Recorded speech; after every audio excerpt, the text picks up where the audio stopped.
the reason I asked y'all use because I think sometimes that stirs an idea and another way to communicate and relate to all of us and say, you're in a band, so I've seen this, you're from New York and we know that certain things in New York, San Diego, Indianapolis, she's very familiar because she's from here in Indiana as well. So we're Hoosier mates in a way. So she was smart enough to move somewhere warm like you guys. I'm still here in Indiana. So I don't know what that says about me, but I just love Melanie, and I think she's got such a great heart, and she really has. We talk about figuring out her why. She's figured hers out, and she's very, very, uh, very, very passionate about what she's going to talk about. So anyway, let's um, let's introduce Melanie. Let her do her thing, and uh, let her teach us. So Melanie, floor is yours. Yeah. Well, hi guys. Good evening. I'm so excited to be speaking with you and just sharing. Really, my heart's pounding because it means so much to me, and I'm so passionate about making a difference.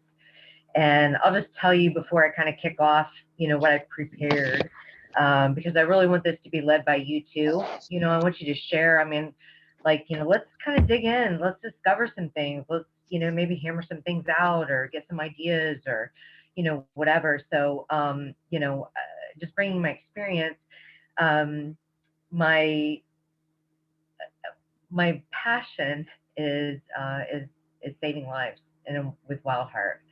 And I knew I was sitting. So just to give you a little backstory, I was born in Georgia. I think everybody needs to know kind of where my topography here. But so I was born in Georgia.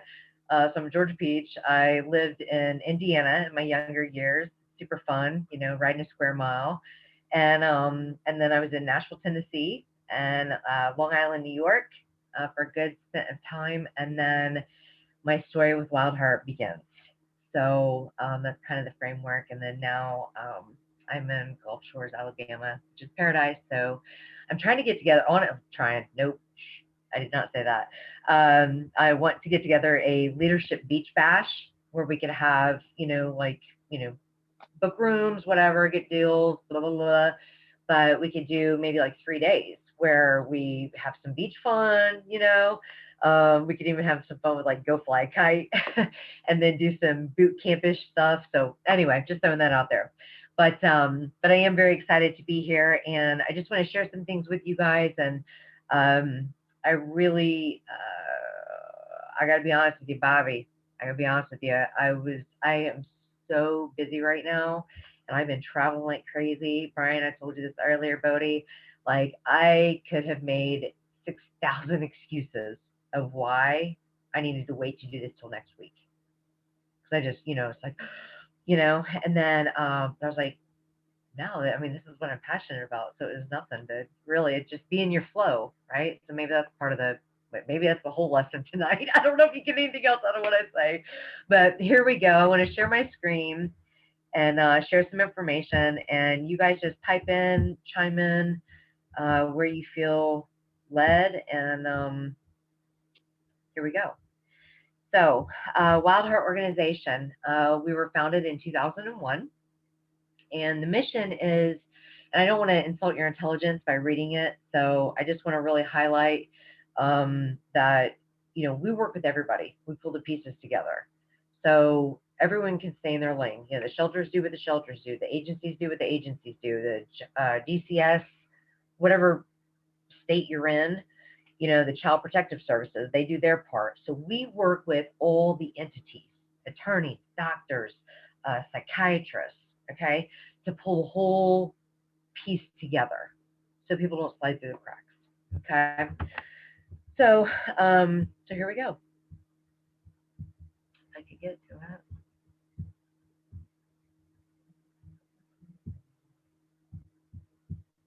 Here we go. There we go. Are we good? Can I get thumbs up? Awesome. Thanks, guys. So, pulling back the curtain.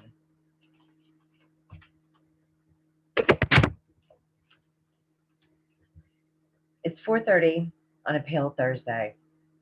To many, just like any other January day. A lady gets ready to spend quality time with her cousins and friends for the first time in a year and a half. How exciting it is to see old friends. It's been a battle up until this point. Her husband has protested her leaving the house. She's 29 years old, a mother, and a business owner. How can her husband convince her, as he has so many times, to not go? You see, she's excited about sharing pictures of her family, husband, kids, her embroidery business with her extended family and friends. It's like her little reunion. He's not okay with that. He's going to use any excuse he can to keep her home. She's not going to enjoy herself. Michelle has no time to take a shower from all the arguments. Matter of fact, she wears no makeup or perfume for fear of his ridiculous ridicule. Before this evening's over, he's going to run her off the road, stalk her wherever she goes, lie to her to get her home, and make her beg for her life. When she's on her knees, tears in her eyes, children in the home, he will put a gun to her forehead and pull the trigger. This is how my sister was murdered by her husband. I'm Melanie, and this is my life altering encounter with domestic violence. The moments following this terrible act will shed its own form of tragedy.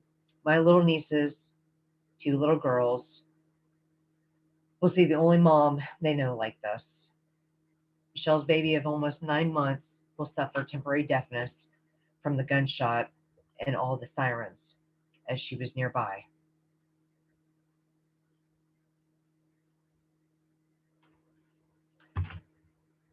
So, guys, I ask you just for a moment,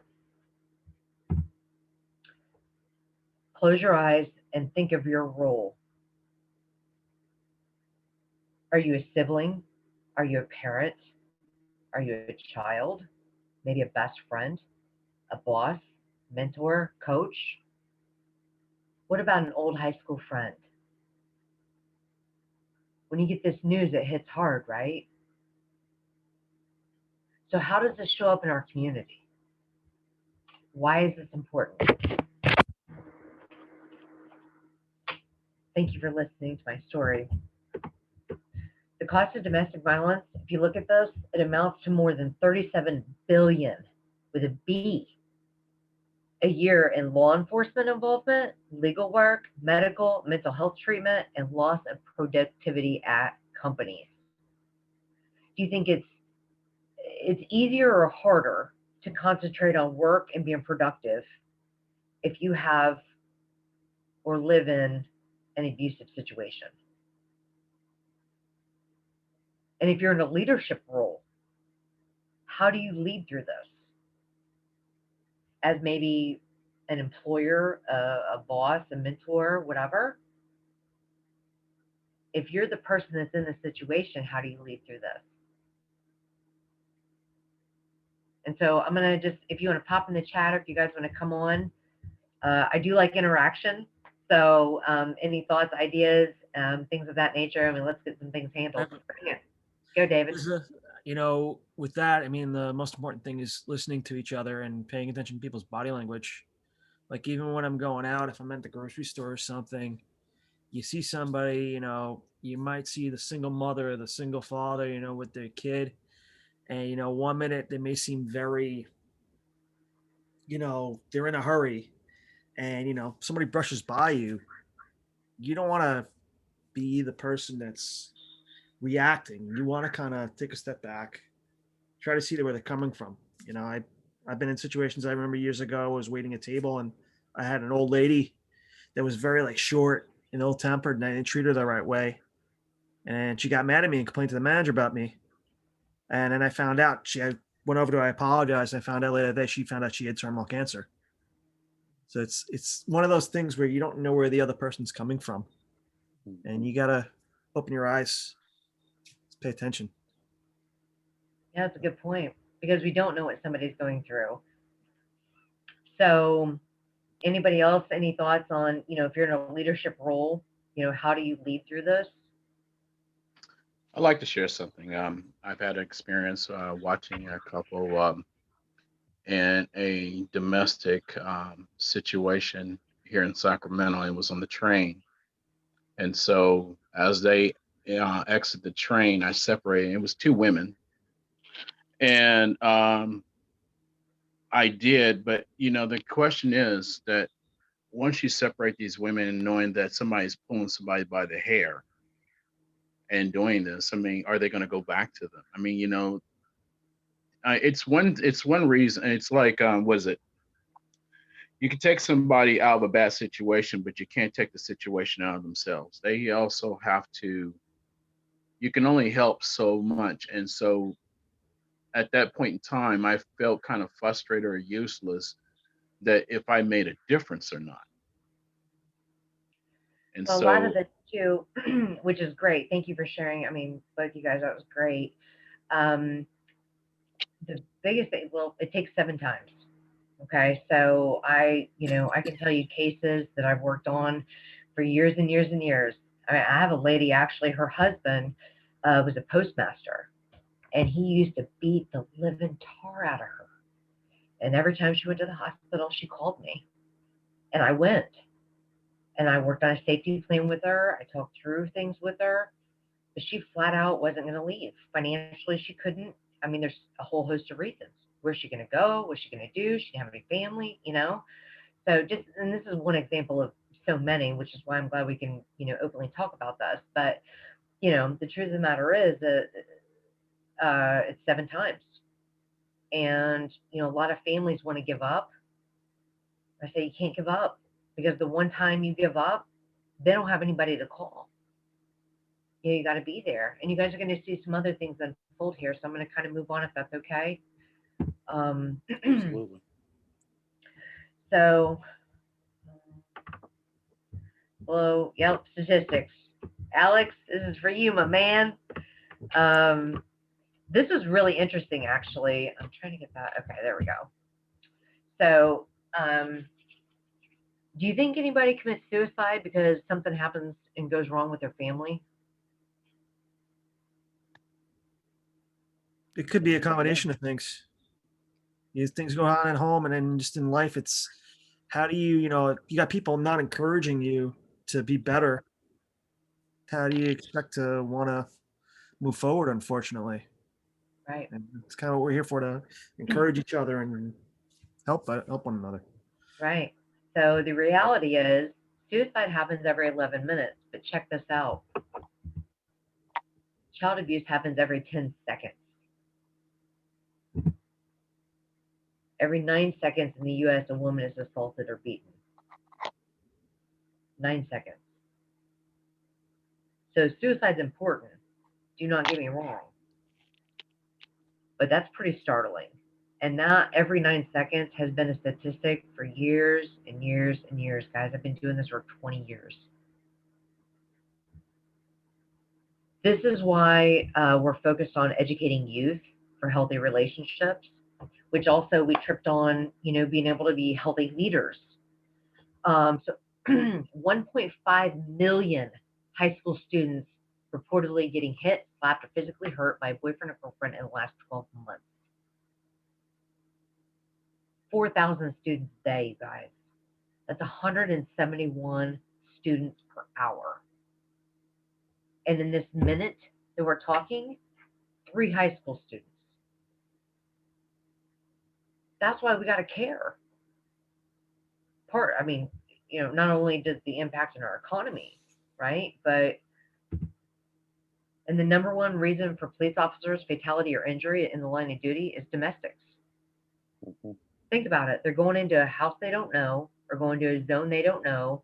Power controls the deal, right? Scary stuff. Check this out, though. Also, the number one reason injury for young boys and teenagers. Why? Why do you think that is?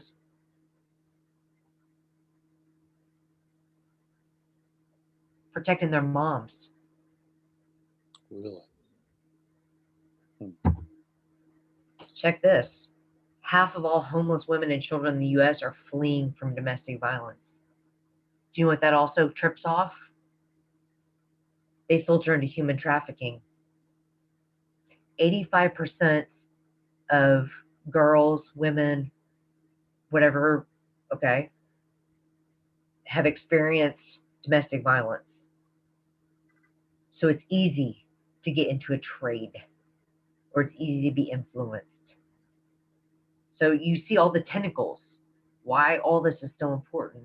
And I really, I went pretty deep with this. I mean, I had some great conversations with like some commanders and police officers. I'm like, what do you need? What will help? And so many of them, they just get like a paragraph in a book, and maybe a training once in a while, if somebody schedules it. And here they are walking into these situations. Okay, sorry, I'm just on that kick a little bit. So moving on. I can't see the thing again. So, okay, what is it? Types of abuse. So we're just going to bust through this real quick. All right, what's some types of abuse? You guys throw them out at me. Get verbal abuse. Yep. Physical abuse. Mental. Yeah. Yep. So I'm not going to spend a lot of time here, but for the sake of sharing and bringing value, because somebody might see this and this might save their life. It might make a difference. Yeah. But check this out. I'm going to turn this on its head. You guys ready?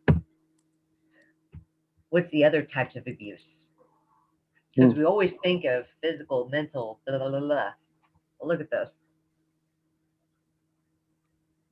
I didn't realize that parent to child abuse, particularly mothers to young boys, what a big number that is. So with all this being said, I want you to really think about if somebody is being a bully, for instance, are they only bullying that person? I mean, No, it's a pattern. Boyfriend. It's a generational thing, isn't it? Something's passed down. They see Part it. of it. It goes 50-50, and it is exactly a 50-50 split. Either you become the perpetrator and you abuse, or you become the victim and you get abused because you seek out those types of people to fit that particular demographic that you're familiar with. But my question is for us, because we're about, CCM, right? So does anyone in the leadership role abuse power? Of course. Yep. Especially newbies. Yeah. Well, yeah. And I got something for you here in a little bit too. Alex, I know you want this. You're chomping at the bit. Okay. So, Wild Heart and what we do, to kind of bring this back to the forefront, we meet people where they are. I do a lot of direct crisis intervention, mostly by referrals, people that know our work, know who we are, know what we do, feel confident in sharing with us.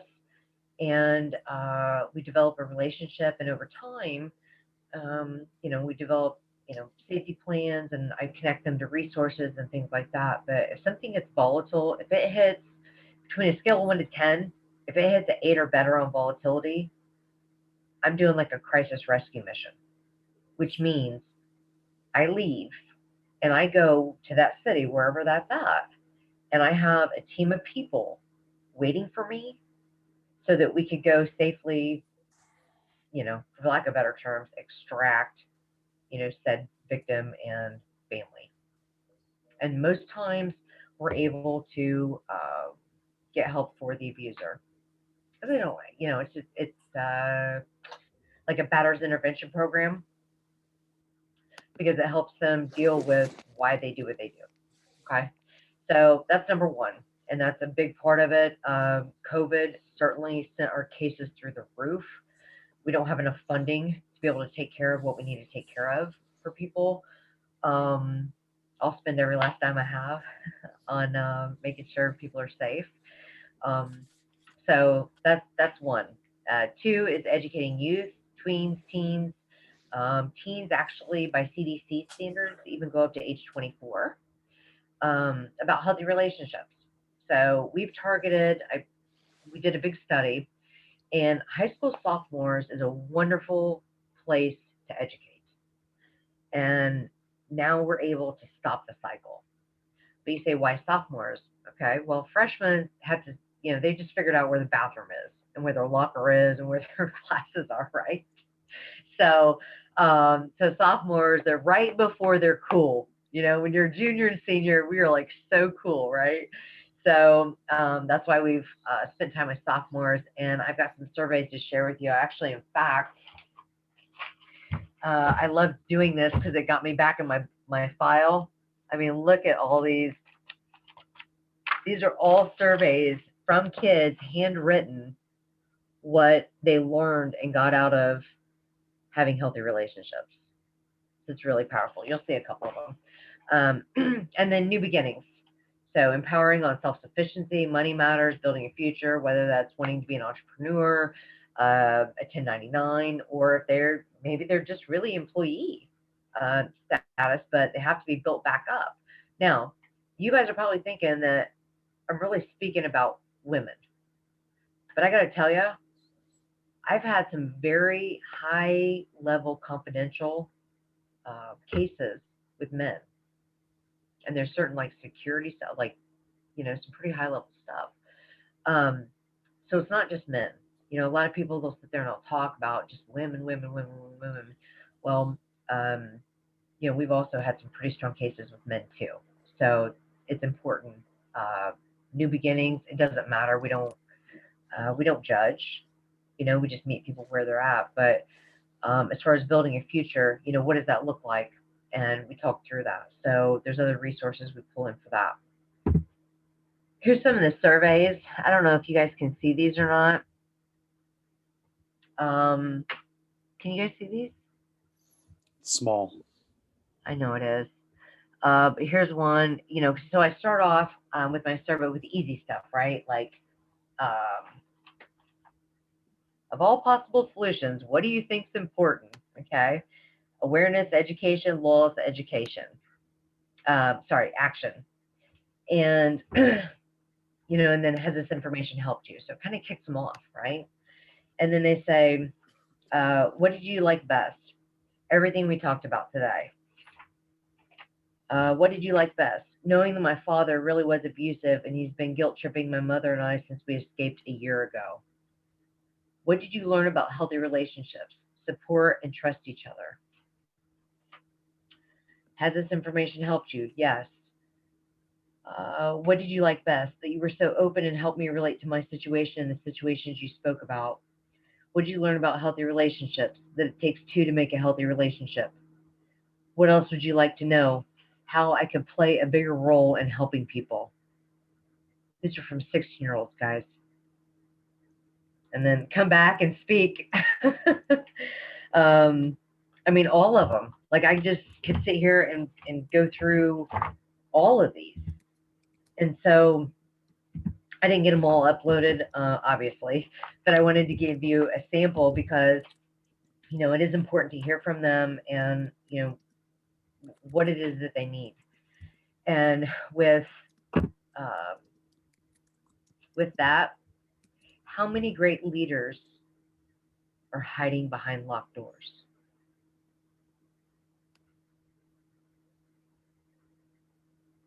May I say something? I think it's something where it's just a simple act of just going up to somebody saying hi, because like some of these people that are getting abused and used and whatnot, they weren't brought up, some of them, with the upbringing where they had somebody encouraging them. And sometimes it's just simple walking down the street and making conversation with somebody, and you'd be surprised. I'm like, I even recently in the past maybe few years started doing that, and opens up so many doors, and you can make a big difference in somebody's life. Absolutely. Yeah, I was amazed, and I'm a statistics guy. Okay, fine. But I was kind of amazed and shocked, really, as in terms of the statistics. And one of the things that has always resonated with me, and Melanie, you brought it up, is, the victim is certainly the person that's abused, but think about a person that's, in marriage, right? You take a vow, you love your wife, you love your husband. How much hurt, how much anger does someone have to have in them that has never been communicated, right? That never has been worked through to get them to do brutal things to the person that they took a vow to, or in dating the person that they're dating that they say they so dearly love. And I'm glad that what your program does obviously takes care of the victim, but also provides an avenue for that abuser to stop doing what he or she is doing. Because again, our justice system is always easy, 10 years, throw away the key, the hell with him or her, hope they go to hell. But that person is going to come back out and continue to do it. He or she may be more angry as a result of the punishment that he or she receives, because there's no one there to have worked out what happened to you when you were 5 years old. Because that's really the key, is what is driving these people. And I'm so happy that you indicate that, the high school programs targeting those sophomores is really, I think, among everything that you do, is so vital, because we have to start with that new generation and show them, number one, communication skills, and number two, coping skills, which our society is not really doing. Because what do we see as adults and today, and what are my grandkids seeing today? People yelling at each other, people hurting each other, more division than ever before. And so if we foster a society of divisions, that's all we're going to get. People wanting to hurt each other because they're right and you're not listening to me. So I'll stop my editorial and pretty much say that it's fantastic, what you're doing. And, personally and collectively, we look forward to being able to help you in whatever direction you need to get the word out and to do what we need to. Thank you for that. I was waiting to hear from you. I was absorbing it all. Man, I hooked you up on some stats. Real quick, I wanted to say that, thank you for all this. I'm actually a product of someone that was abused, and the people don't look at how strong they are. A lot of victims have carry so much strength and going on, and they do it not just for themselves, but they do it for others, like their family, their kids, and other people that depend on them. And it's something that I think that is overlooked. So, yeah. That's awesome. And that's a really great point. It actually brought a tear to my eye. I'm not kidding. I have a question to chiming in. Have you ever consider, or do you have a workshop class for people when they get into relationships that to interview one another to see if there's any red flags? If there's any red flags involved, if there's going to be any red flags such as substance, whether it be alcohol or either any other drug substance where it can cause problems within a relationship, or even for them to check out signs like, for example, if someone that person they could be getting involved with or almost came close to getting involved with them probably had an abusive past, because that person's one of their parents probably was abusive. Their father was probably abusive. And so do you have a workshop class that, they can look out for the signs? Well, I do have, on our website, we have, like red flags. It's interesting. I had a horrible case. It was pretty incredible, actually. But this particular person, they were good friends. So I knew him and her. And she showed up at my house with a bite on her face. And I'm like, what happened? And she told me. And so with that, to your workshop question, I'm not forgetting that or getting derailed. There is something called like, does your partner? And it's basically just like it's a list of questions. And if you see one, it's kind of alarming. See 2, 3, 4, 5, 6, 7, 8, 9, 10. So some of those resources are there, because the thing with this is, all the wonderful events we've done. I mean, I have Bath and Body Works is a great partner of ours. I've worked with them for years. We do a Mother's Day special where they donate the product, and we get donations for like gift wrapping and stuff. And we'll go to a transitional house and we put together, like, the kids get a shop for their moms for Mother's Day. Like, beautiful, right? But I can't take pictures. You can get pictures of their little hands, or the back of their heads, but you can't really get. So, Duane, back to your question with the workshops, it's we need to make sure the information is available.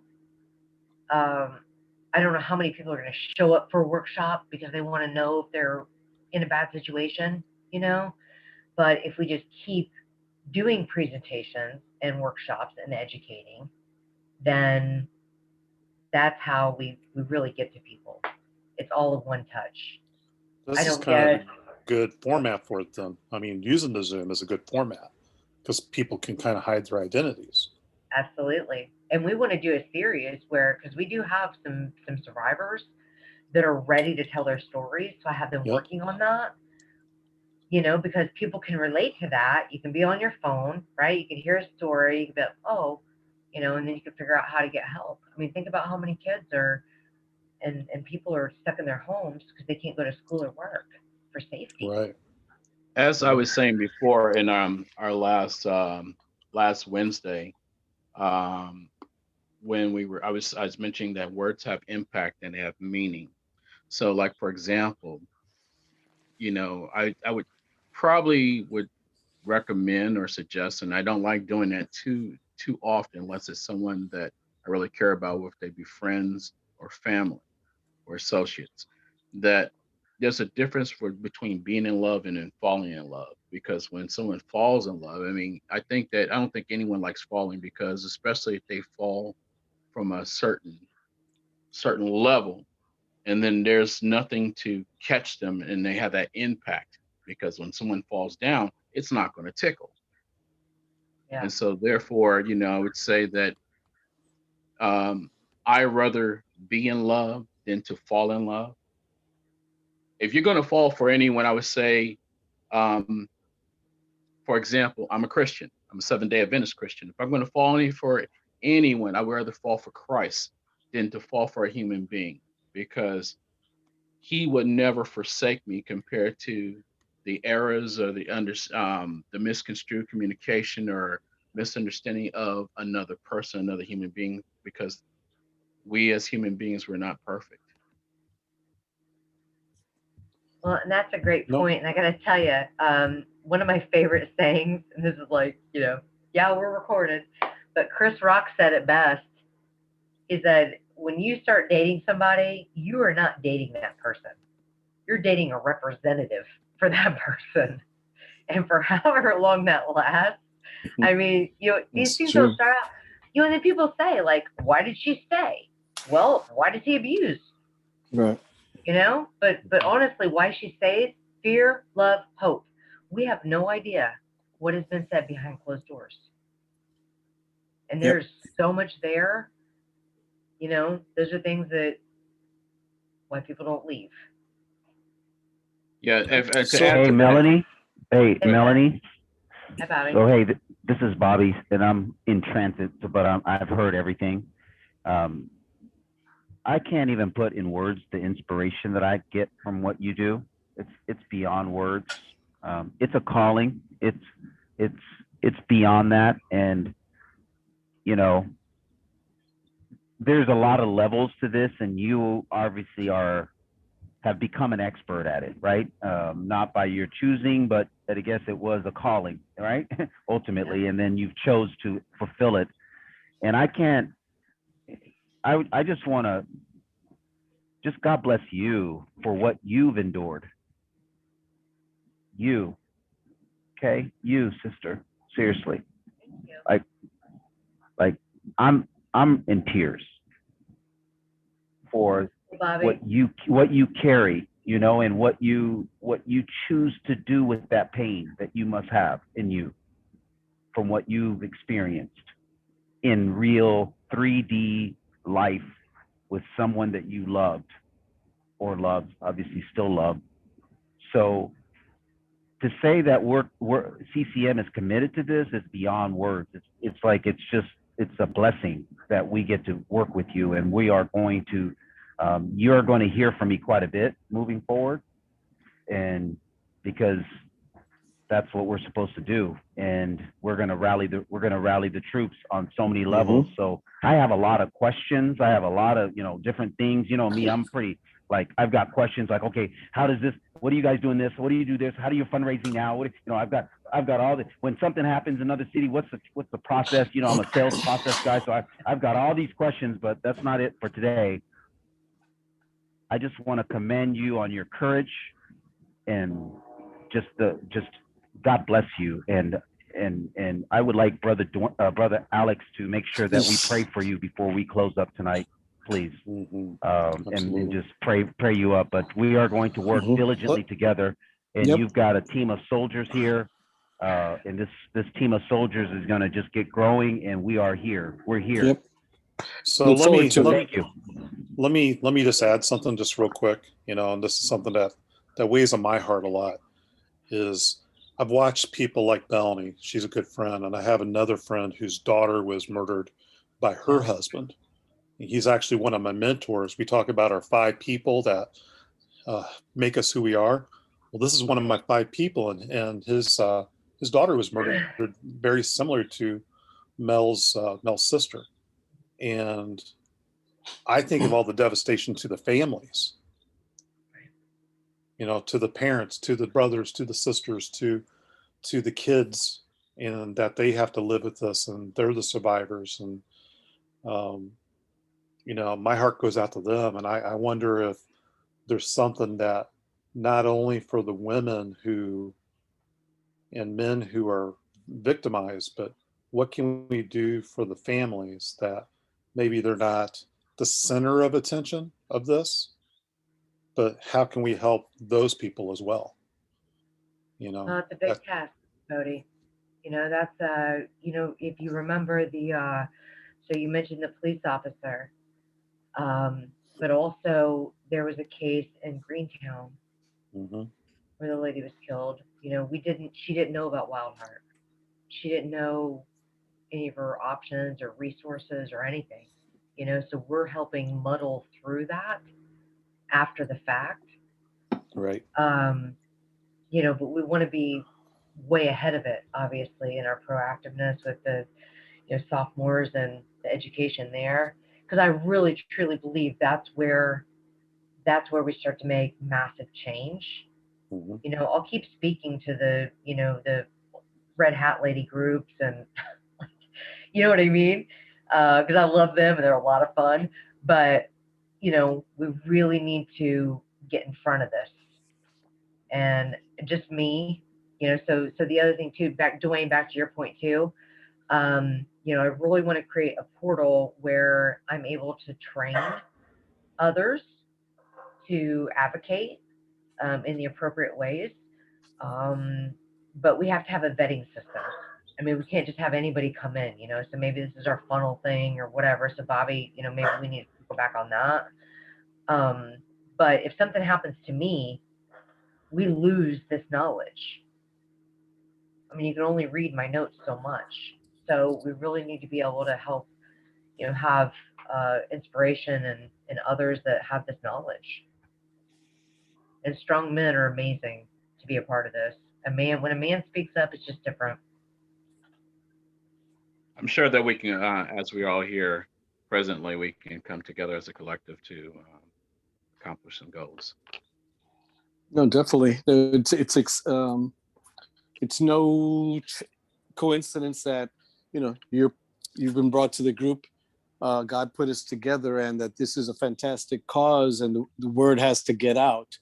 And like Bobby, I'm thinking about all sorts of different avenues to assist, and obviously we'll continue the discussion and learn more and see what we could do together. But just the thought of having a Zoom conference as a fundraiser one evening in June or July, and inviting corporate people to sit in, would, to me, is kind of like thing that talking out thinking out loud here, what really comes to mind as an immediate, including other things, duplicating you, Melanie, training people to understand how to, what to do. There's a lot of pieces there, but I know, we can come together and put something to help, and then the resources will come, because I know that it's a great cause. I know that once we start moving in the right direction, God opens up the doors for money. And the crazy thing is this: I live in San Diego County, one of the richest counties in the world. I could go down to La Jolla, and I know God would open the door for $10 million, easy. And I'm throwing that out there without even thinking what I just said, because that's what's going to happen. All right. Yeah. Yeah. Okay. So that's what I'm saying. It's just that dynamic. All we have to do is go out there and get it accomplished. Obviously, we have to plan. It's not easy. But what I'm saying, we're here. We're part of the soldiers that are going to help you get what God put in your heart to do accomplished. And so we're very happy and very honored that you're with us and that we can really help you. Yeah, and I hope I brought a lot of value. I mean, I hope you guys, Sure. as I was going through this, like, I learned some things too. I mean, I was excited to give you the best. I mean, this is the latest, up to date, it was really important. So if you guys remember our last conversation about sociopaths, Yeah. so I found on the Washington Post this little sweet thing that talked about the percentage of CEOs that are sociopaths. I don't know if we've got the right data yet, but it's the Washington Post, right? So at least we know some CEOs are. And hopefully they become better leaders and treat their people right. That's what we want. Yep. Right. So Melanie, let's see if we can wrap this up a little bit, because I think one of the things that we need to do, and let's talk about this next screen, but I'm thinking what we need to do is on Wednesday, when we do a presentation, let's focus on you, and let's see if we can do bits and pieces of this, and get to the point and do an ask people who are there, and everybody's responsible for bringing 5-10 people onto that Zoom on Wednesday. And this Wednesday. Yeah. Okay. Yeah. And let's see what we could do. I mean, let's do a dry run on a fundraiser, and get your best 20 minutes and best 20 minutes we can do. And let's just edify you and build this up. And Bobby gave me an Brian, hour. Hey, Brian. Yeah. I say that we really but we get this thing for next Monday again. Okay. I'm not saying we still shouldn't do something Wednesday, but let's all, today's over pretty much from. It's over here. It's 10:30. Wednesday. Let's really promote this. Let's promote this. Let's promote it next Monday after going through the Wild Heart website about 2:00 this afternoon, because I went through it. I sent out so many messages, but I know that it was all last minute. But I'm going to follow up with these guys. I mean, Dave showed up, right? He's one of the people, so that's great. But we all can get 20 people to show up next Monday. Sure. And we need to, it's just right now, there's nothing more important than what we're doing as CCM than promoting Wild Heart right now. There's nothing more important than that right now. There is nothing, it's a call urgency. And so let's do something on Wednesday for sure. And I'd like to work with you, Melanie, on your presentation, because it was fantastic. And I think, and I think we could just where people that's my calling. My calling is exactly what I know Alex knows this is having millionaires write checks for millions of dollars. Yep. Closing the room, closing a Zoom, closing a fundraiser, closing a gala dinner, closing. That's what I'm supposed to be doing on this earth. Yep. And so we're going to do it. So let's plan Wednesday for whatever you want to do, Melanie, but I know you are stretched. So, I'm game. just let us know and we'll do like a dry run, like you said, but let's really, kind of like it's a test run on Wednesday. Whoever shows up to invite. We know recruit to invite to recruit. So people whoever shows up Wednesday, but then we, next Monday night is what we're really going big on. Okay. Perfect. Do we Sounds want to great. just shift it to Monday night and just focus on that so it doesn't get Okay. That's fine. Yeah. That's I your think that call, makes Mel. sense. late? You know what I mean?